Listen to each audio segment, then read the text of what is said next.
8h51 à Paris, la revue de la presse avec vous, Frédéric Couteau, et à la une, l'incertitude au Burkina Faso.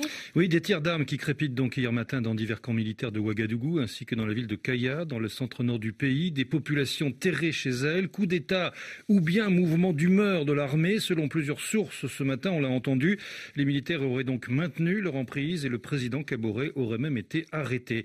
Hier après-midi, rapporte le quotidien Aujourd'hui, qui a bouclé tard hier soir. Les mutins ont égrené les raisons de leur saute d'humeur, résumées en 6 points, des moyens adaptés à la guerre asymétrique contre le terrorisme et des effectifs conséquents, le congédiement des principaux responsables de l'armée, une meilleure prise en charge des blessés de guerre et des familles des défunts, l'évacuation des blessés de guerre des forces armées, la formation du personnel adapté à la menace et la constitution d'unités permanentes et collecte d'effectifs.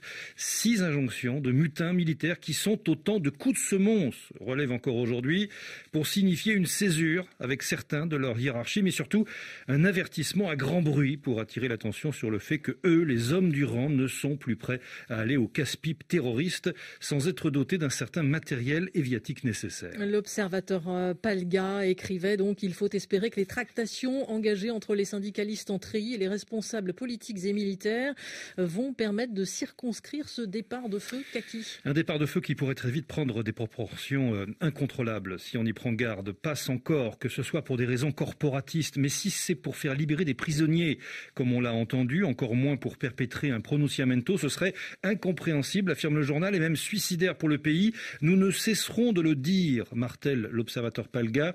Un putsch dans la situation actuelle de notre pays serait une mauvaise solution à un vrai problème. Ce serait ajouter du chaos au chaos. Le pays, toujours à Ouagadougou, invitait le président à prendre conscience, s'il ne l'avait pas encore fait, que son armée, à l'image du pays, allait très mal. De ce point de vue, il doit travailler à réparer les torts et les manquements dont ont pu être victimes les soldats. Et au-delà de l'armée, il doit tout faire pour répondre dans les meilleurs délais aux grandes attentes de son peuple. L'une d'elles est la sécurisation du pays. Jusqu'à présent, les différents gouvernements qu'il a mis en place n'ont pas donné satisfaction.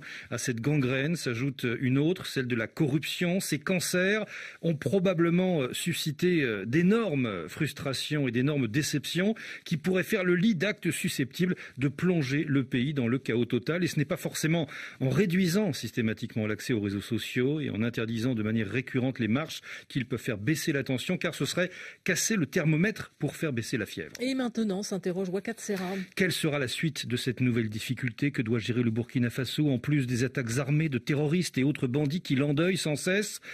Les heures qui viennent seront déterminantes et sans doute chaudes dans un Burkina où les fidèles, chrétiens et musulmans, sont persuadés que seule la prière peut encore sauver le pays. Voilà donc, Nathalie, pour la tonalité de la presse burkinabé hier soir, au moment du bouclage des journaux. Rappelons que ce matin, le coup de force des militaires se confirmerait, selon plusieurs sources, avec l'arrestation donc du président Kaboré. Frédéric Couteau pour la revue de la presse, merci à vous. On revient évidemment à les situations au Burkina Faso dans nos journaux, dès le journal de 9h, et évidemment à 13h30 dans Afrique Midi, 12h30, temps universel avec Nicolas Sûr.